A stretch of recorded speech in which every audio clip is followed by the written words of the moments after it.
요셉이 110세의 죽음에 그들이 그의 몸에 향 제도를 넣고 애굽에서 입관하였더라.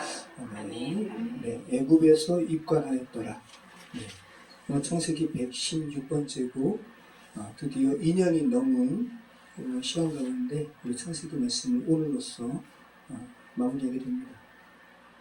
자, 우리 지난주에는 야곱의 장례 후에 그죠? 요셉의 형제들이 요셉을 두려워하는 모습을 보고 요셉이 어떻게 했어요? 울었어요. 우는 기사를 살펴봤습니다. 왜 울죠? 형제들이 지은 죄가 있으니까 요셉을 두려워하는 거예요. 어떤 사람은 어떤 존재인가? 분명히 자기가 행한 죄가 있으면 이 행한 죄는 없어지지 않을 거라 생각을 해요. 이게 사람이 어쩔 수 없는 한계죠. 요셉의 형들도 그랬어요. 그래서 요셉이 그 모습 보고 울었습니다. 근데 여러분, 분명히 우리가 행한 죄는, 사람에게 한 죄는 속건죄, 분명히 갚아야 되고, 그죠? 그리고 하나님께도 갚아드려야 돼요. 이게 맞는 겁니다. 그렇지만 성경이 말씀하는 바는 뭐냐면, 인간의 죄는 없어질 수 있다. 하나님의 능력으로. 이게 성경이 말하는 거예요. 이것을 성경은 뭐라 그러냐면, 속죄라 그러고, 또 하나는 용서라 그래요. 이 두 가지 단어로 가득 차 있는 게 성경이에요. 네, 속죄가 히브리어로 뭘 덮는 거라는 거, 여러분 기억하시길 바라요. 속죄는 덮는 거. 그래서 여러분 보세요. 하나님과 대제사장이 만나주시는, 하나님께서 인간 대제사장을 만나주시는 장소가 뭐냐면 속죄소예요. 쉬운 죄예요.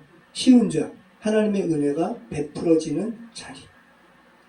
자, 하나님께서 인간을 만나주시는 장소의 명칭이 왜 하필이면 속죄소예요? 하나님은 우리 인간의 죄를 덮는 분이에요. 그래서 우리는 나갈 수 있어요. 예수님 안에서 담대함으로.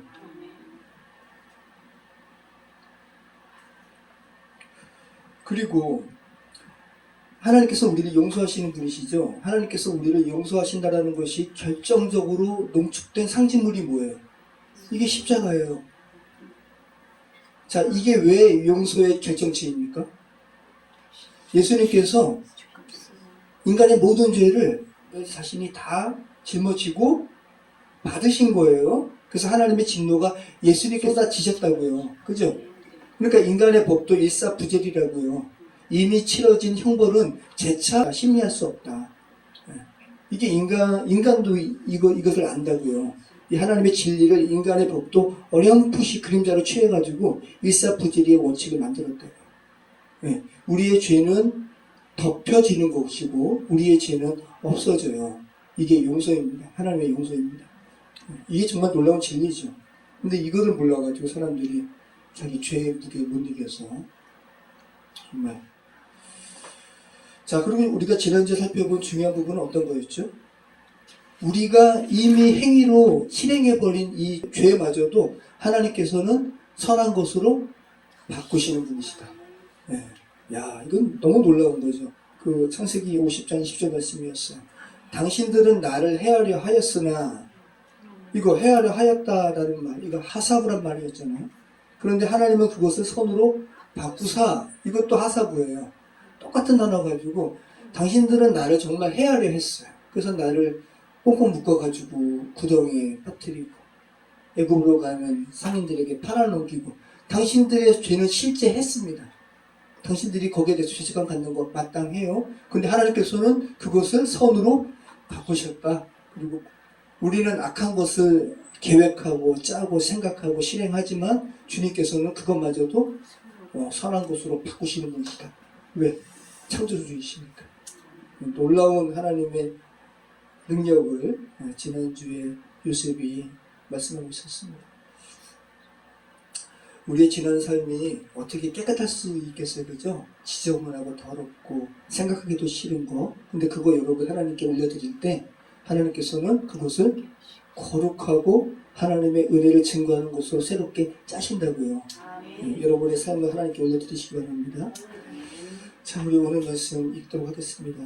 22절로 우리 한번 26절까지 한 목소리 한번 읽어보겠습니다. 요셉이 그의 아버지의 가족과 함께 애굽에 거주하여 110세를 살며 에브라임의 자손 3대를 보았으며 므낫세의 아들 마길의 아들도 요셉의 수가에서 양육되었더라. 요셉이 그의 형제들에게 이르되 나는 죽을 것이나 하나님이 당신들을 돌보시고 당신들을 이 땅에서 인도하여 내사 아브라함과 이삭과 야곱에게 맹세하신 땅에 이르게 하시리라 하고 요셉이 또 이스라엘 자손에게 맹세시켜 이르기를 하나님이 반드시 당신들을 돌보시리니 당신들은 여기서 내 해구를 메고 올라가겠다 하라 하였더라. 요셉이 110세의 죽음에 그들이 그의 몸에 향 재료를 넣고 애굽에서 입관하였더라. 네, 창세기 이 두꺼운 50장의 마지막이 요셉의 죽는 기사 그리고 입관되는 기사 애굽에서. 자, 죄와 용서에 대한 기사를 서술하고 굉장히 빠르게 요셉의 남은 삶을 기록하고 있어요. 요셉이 형들보다 먼저 죽는 기사예요. 자, 교회로 완성된 이스라엘처럼 온 세상의 구원자 사분합 반이야. 요셉도 형제보다 먼저 죽어. 뭔가 의미가 있죠. 자, 요셉이 몇 년 살았다고 이야기해요? 110세. 그죠? 자, 우리가 한번 요셉과 야곱의 나이 차이를 한번 가늠해 보세요. 오늘 요셉이 110세에 죽었을 때 요셉은 그러면 아버지 야곱이 죽은 이후에 몇 년을 더 살고 죽었을까요? 요거를 유추할 수가 있어요. 요셉이 아버지 야곱을 언제 처음 만났죠? 요셉의 나이 몇 살 때? 39세, 40살 언저리에 만났어요. 우리가 그것을 어떻게 알 수 있어요? 요셉이 바로왕에 나갔을 때 몇 살이었어요? 30세에 나갔죠? 이거 성경에 다 있는 거예요. 우리 성경을 근거로 우리가 알 수 있는 겁니다. 요셉이 바로왕의 총리로 나갈 때 30세였어요. 그리고 형들 만났을 때 자신의 나이를 유추할 수 있는 그거를 이야기를 해요. 지금 7년 흉년이 지났고 7년 풍년이 지났고 흉년이 아직도 몇 년 남았다고 이야기합니까? 5년 남았다고 이야기합니다. 자, 그러면 30세에 부름받아가지고 그죠? 7년 풍년 그러면 37세 그리고 형들 만났을 때 아직도 흉년이 5년 남았다는 것은 지금 흉년이 2년 지난 거죠. 그러면 37세에다가 2년 더하면 39세 그죠? 이때 형들 만나는 거예요. 그리고 이때 아버지 야곱도 바로 왕에게 가가지고 자기 나이 이야기하죠. 나 험악한 세월 살았다.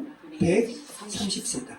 자, 그러면 요셉의 나이 39세면 그건 40으로 치고, 그죠? 그러면 요셉의 나이 40 때 아버지 야곱의 나이는 130이니까 몇 살 차이 나는 거죠? 90세. 그죠? 자, 그러면 야곱이 147세에 죽었을 때 그냥 90세로 따지면 나이 차이를 따지면 그러면 요셉의 나이는 57세예요. 그리고 지금 요셉이 몇 살에 죽어요? 110세에 죽죠. 그러면 요셉이 아버지 야곱이 죽은 이후 몇 년을 더 살고 죽는 거예요? 53년. 자, 아버지 야곱이 죽은 이후에 요셉이 53년 더 살고 오늘 이렇게 죽는 겁니다. 자, 그러면서 에브라임의 자손 3대를 보았으며 23절 나오죠. 므낫세의 아들 마길의 아들들도 요셉의 수라에서 양육되었더라. 자, 53년 더 살면서 요셉이 뭘 했냐 하면 므낫세와 에브라임 자신의 아들들의 자손들을 양육했다고 나오는 거예요. 특별히 그 이야기를 강조하죠. 요셉의 스라에서 양육되었다라는 표현은 이 히브리어의 이 원문은 요셉의 무릎, 베레카죠. 우리가 무릎 꿇다가 송축하다잖아요. 베레카, 바라크. 자, 요셉의 무릎에서 출생했다라는 거예요. 야라드. 자, 그러니까 하나님께 무릎 꿇는 이 송축의 의미에서, 그죠? 그러니까 지금 요셉이 자신의 자손들을 자기 무릎에서 양육했다라는 거예요. 그럼 단순한 양육이 아니죠. 하나님의 복을 전한 거죠. 53년 동안 그 이야기를 지금 하고 있는 거예요. 요셉이 열조에게로 돌아가기 전까지의 삶이 뭐냐면 성경은 다른 이야기 안 한다고요. 자신의 자손들에게 하나님을 경외하는 삶이 뭔 줄 알아? 이거를 자신의 자손들을 무릎에서 양육했다라는 표현으로 이 이야기 하고 있다고요. 네. 다른 거 쓰고 있지 않다라는 거. 여러분, 저와 여러분의 삶도 이래야 되죠. 그죠? 정말. 저와 여러분의 자녀들에게 여러분이 전해줘야 할 게 뭐겠어요, 정말. 하나님을 경외하고 하나님을 송축하는 이 복에 대해서. 네. 그죠? 자, 우리 24절, 다시 한번 25절까지 한번 읽어보겠습니다. 요셉이 그의 형제들에게 이르되 나는 죽을 것이나 하나님이 당신들을 돌보시고 당신들을 이 땅에서 인도하여 내사 아브라함과 이삭과 야곱에게 맹세하신 땅에 이르게 하시리라 하고, 요셉이 또 이스라엘 자손에게 맹세시켜 이르기를 하나님이 반드시 당신들을 돌보시리니 당신들은 여기서 내 해부를 메고 올라가겠다 하라 하였더라. 자, 요셉이 자신들의 형들에게 유언합니다. 한번 생각해 보세요. 나는 죽을 것이나 하나님이 당신들을 돌보시고 당신들을 이 땅에서 인도하여 내사 아브라함과 이삭과 야곱에게 맹세하신 땅에 이르게 하시리라 라는 말이 어떤 말씀처럼 들려요? 이게 단순한 물리적인 출애굽과 그죠? 당도하게 될 가나안 땅을 이야기하는 것일까요? 표면적이고 문자적인 의미는 그게 맞아요. 왜냐하면 430년 후에 이스라엘의 자손들이 요셉의 이 해골을 메고 가나안 땅 세겜 땅까지 가가지고 안장하거든요. 표면적인 의미는 맞아요. 하지만 창세기 기자가 이 요셉의 유언을 통해서 말하고자 하는 본질적인 의미는 뭘까요?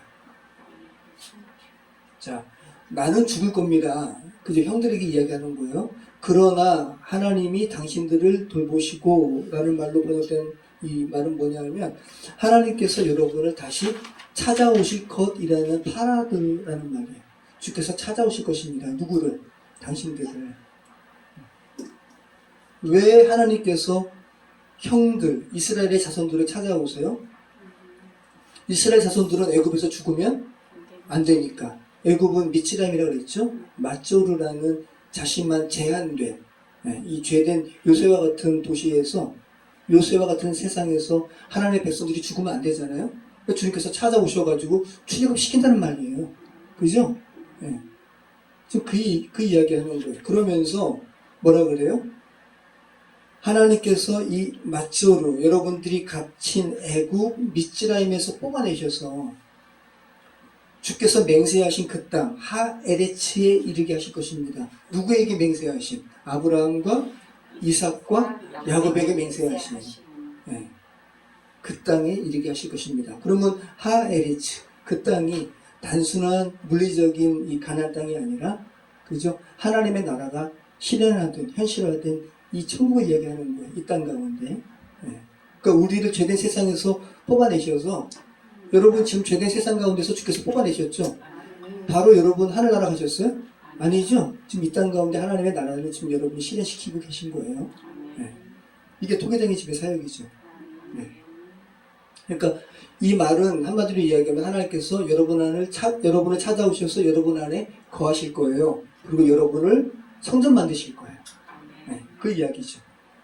그 다음에 요셉이 하는 행위가 뭐예요? 요셉이 맹세시켜요. 맹세하소서. 그죠? 자, 이번에는 창세기 기자가 요셉의 형제들이 아니라 이스라엘의 자손이라고 표현하면서 맹세를 시킴에 대한 어미성을 이야기하는 거예요. 하나님께서 다시 찾아오실 것입니다. 파카드. 그리고 하나님께서 당신들을 돌보시리니, 찾아오시리니, 당신들은 여기서 내 해골을 메고, 에잼이라는 말이에요. 해골로 번역된 말이 에잼인데, 뼈예요, 뼈. 아담이 하와를 보고 뭐라 그래요? 이는 내 뼈 중에 뼈요. 그러니까 본질이란 말이에요. 야, 이는 내 본질 중에 본질이요. 살 중에 살이로다. 그죠? 자, 그럼 여러분 뭐예요? 요셉이 말하는 이 뼈는 단순한 이 해골이 아니라 내 본질을 메고 가소서라는 말이에요. 그죠? 그럼 사분합반해야 요셉의 본질은 뭐예요? 하나님과 연합된 자예요. 하나님과 하나 된 자예요. 이게 요셉의 본질이에요. 그러니까 지금 형제들이 놓치지 말아야 할 부분이죠. 하나님과 하나 된. 이 본질을 여러분 놓치지 마소서라는 거죠. 자, 창세기 2장 23절 말씀을 다시 한번 볼까요? 창세기 2장 23절.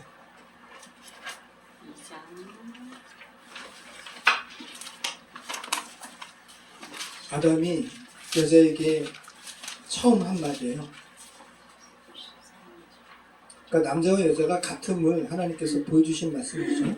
아담을 잠들게 한 후에 아담의 뼈를 취해가지고 같이 읽겠습니다. 아담이 이르되 이는 내 뼈 중에 뼈요 살 중에 살이라 이것을 남자에게서 취하였은즉 여자라 부르리라. 자, 아담이 여자에게 한 말이에요. 야, 내 뼈 중에 뼈라는 말은 내 애잼 중에 애잼이구나. 내 본질 중에 본질이구나. 그럼 이 말은 다른 말로 하면 아주 쉽게 말하면 뭐예요? 야, 너는 나구나.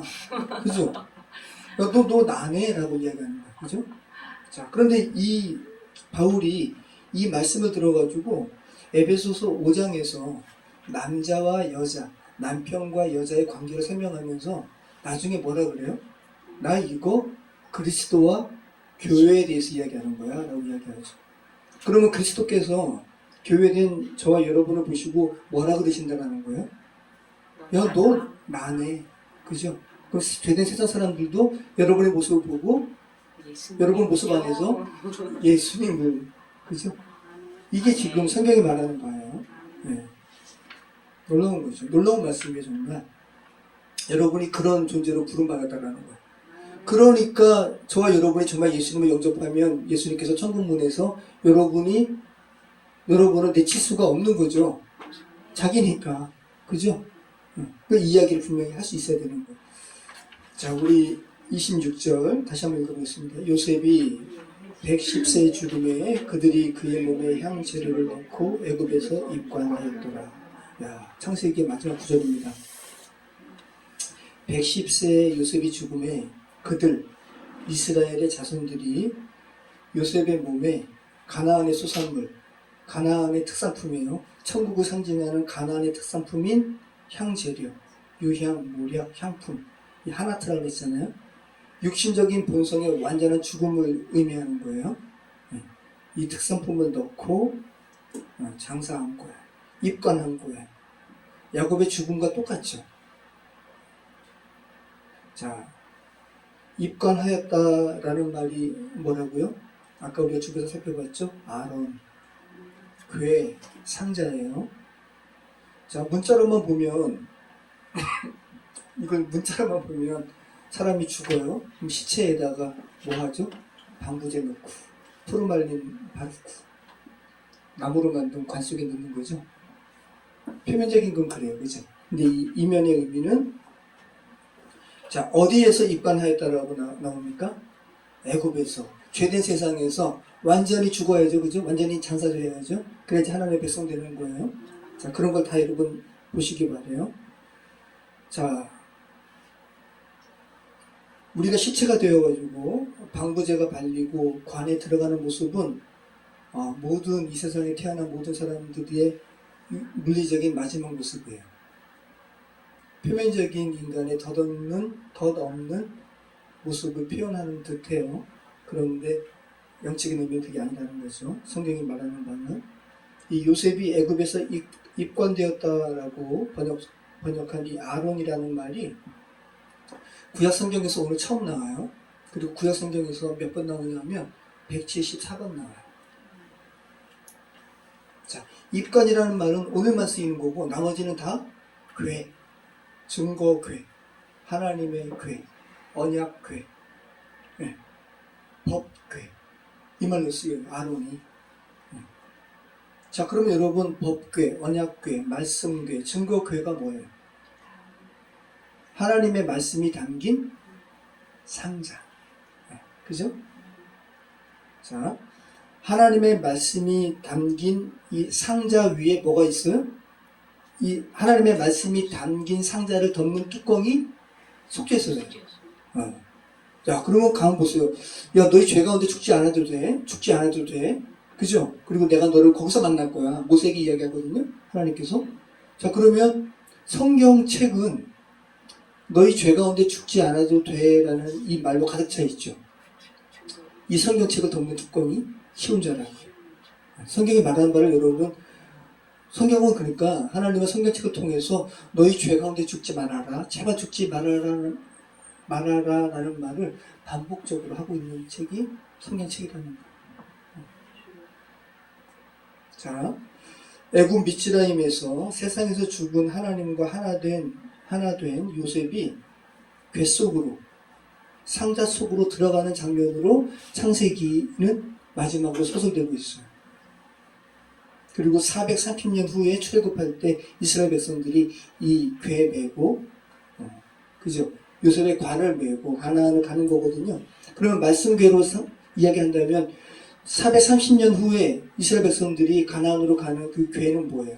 말씀궤예요. 그죠? 말씀궤. 요셉은 죽어서 말씀궤가 된 게 아니라 이미 살아있을 때 이미 말씀궤였어요. 왜? 하나님과 하나 된 존재였기 때문에.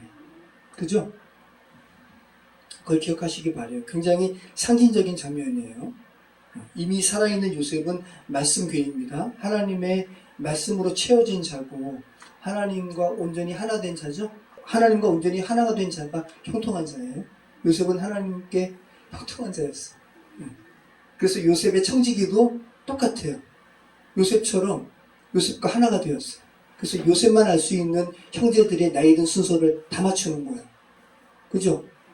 여러분이 지금 이스라엘 가가지고 이스라엘 사람들의 한 20년 된 사람들이 11명이 앉아있어요. 그럼 여러분이 그 순서를 맞출 수가 있어요? 처음 보는데. 그죠? 근데 요셉의 청지기를 맞추는 거예요.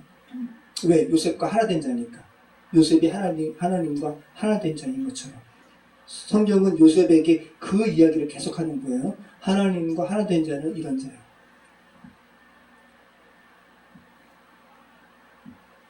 자, 그 자신이 하나님으로 채워진 자임을 상징적으로 표현하기 위해서 창세기 기자는 미츠라임에서 요셉의 시신이 궤 속으로 들어간, 말씀궤 속으로 들어가는 것으로 표현하고 있다는 거예요.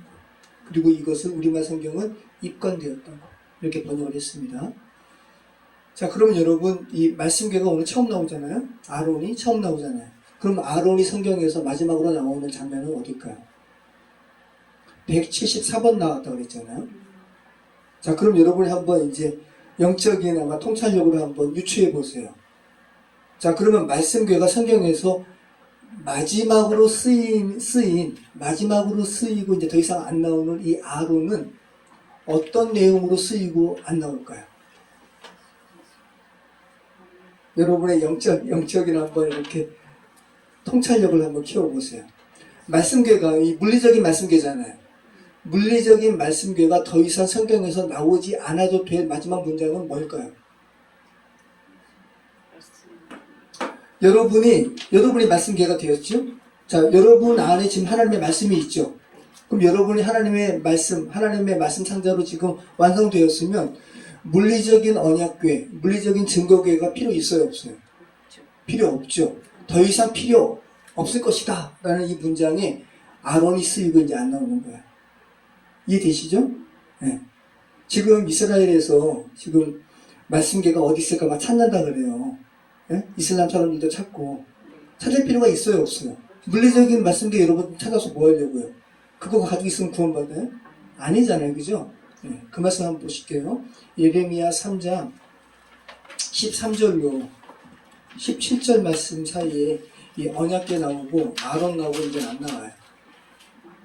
저를 한번 찾아봐. 재훈아. 예레미야 3장 13절로 20절.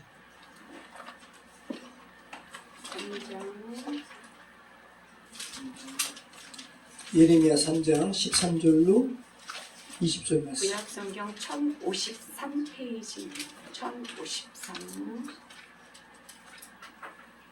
자, 같이 한번 읽어보겠습니다. 오직 너는 오직 내 죄를 자복하라. 이는 내 하나님 여호와를 배반하고 내 길로 달려 이방인들에게로 나아가 모든 푸른 나무 아래로 가서 내 목소리를 듣지 아니하였습니다. 여호와의 말씀이니라. 여호와의 말씀이니라. 배역한 자식들아 돌아오라. 나는 너희 남편입니다. 내가 너희를 성읍에서 하나와 족속 중에서 둘을 택하여 너희를 시온으로 데려오겠고 내가 또 내 마음에 합한 목자들을 너희에게 주리니 그들이 지식과 명철로 너희를 양육하리라. 오늘날로 이야기하며 그죠? 네, 하나님의 교회에서 말씀을 양육받는 거예요. 자, 그 다음에 16절 말씀.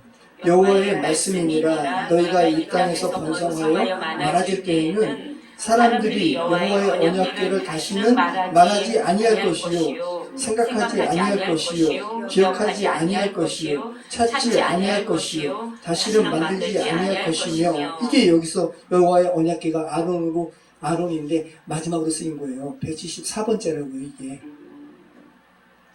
이 땅에서 그죠? 하나님의 땅으로 회복된 땅에 이제 하나님의 백성으로 가득 차 있어요. 하나님의 백성의 마음 안에는 뭐가 있기 때문에 하나님의 말씀이 있기 때문에 물리적으로 하나님의 말씀이 담긴 언약궤 필요 있어요? 없어요? 없죠. 그 말씀에 이제 언약궤 필요 없을 거야 라는 문장의 124번째 쓰이고 이제 안 나온다고요. 그때 예루살렘이 그들에게 여호와의 보좌라 일컬음이 되며 모든 백성이 그리로 모이리니 곧 여호와의 이름으로 말미암아 예루살렘에 보이고 다시는 그들의 악한 마음에 완악한 대로 그들이 행하지 아니할 것이며 네, 하나님의 말씀으로 구원받은 자의 네, 결국을 이렇게 표현하고 있는 거죠. 네. 자, 이제 여러분의 심령 안에는 하나님의 말씀이 있죠, 그죠? 자, 그러면 물리적인 언약궤를 여러분은 찾을 필요가 없습니다. 그 이야기를 지금 예레미야가 하는 거예요. 자, 창세기의 마지막이 이러한 말씀으로 마치는 게 여러분 너무 놀랍죠. 하나님의 말씀이 있는 여러분이 곧 교회죠. 곧 성전이에요. 여러분 우리가 창세기 1장 1절의 시작은 베레시트로 시작한다고 했잖아요. 베레시트. 그죠? 태초에가 베레시트인데 이것이 내가 너희를 하나님의 집으로 만들 거야 라는 선포라고 했잖아요. 네, 지금 제가 다시 그 이야기는 지금 할 수는 없어요. 여러분이 다시 한번 기억을 다듬어 보세요. 죄로 인해서 죽은 영혼들을 내가 하나님께서 계시는 성전으로 회복시킬 거야. 이것이 바로 창세기 첫 문장의 시작이라고요. 그리고 창세기의 맨 마지막도 하나님의 말씀으로 회복된 자로 마치고 있는 것이 창세기 마지막이라는 거. 서론과 결론이 같다는 거. 기억하시기 바라요. 여러분, 지금 하나님께서 여러분을 하나님의 집으로 만들고 계세요. 그죠? 그리고 하나님께서 하나님의 집으로 완성된 여러분은 이제 영원히 하나님과 연합된 자로, 요셉처럼 하나가 된 자로 살아가시는 겁니다. 모쪼록 그렇게 하나님의 말씀으로 완성되어 가시는 저와 여러분의 삶이 되시길 축원합니다. 기도하겠습니다. 참 좋으신 하나님 감사합니다. 창세기의 시작과 마지막이 하나님의 집, 하나님의 말씀이 있는 성전으로 맞춰지고 있으니 참 놀랍습니다. 여호와 하나님, 저희의 인생 가운데 정말 하나님의 말씀이 온전히 채워진 자로 그렇게 굳건한 자로 살 수 있도록 도와주시고 저희에게 사랑하는 자녀들도 가족들을 주셨는데 요셉이 53년 동안 자신의 자손들을 그렇게 하나님의 말씀으로 양육했던 것처럼 저희의 남은 시간들도 저희 가족들을 또 저희 이웃들을 하나님의 말씀으로 양육하는 귀한 인생 되게 하여 주시옵소서. 예수님의 이름으로 기도합니다.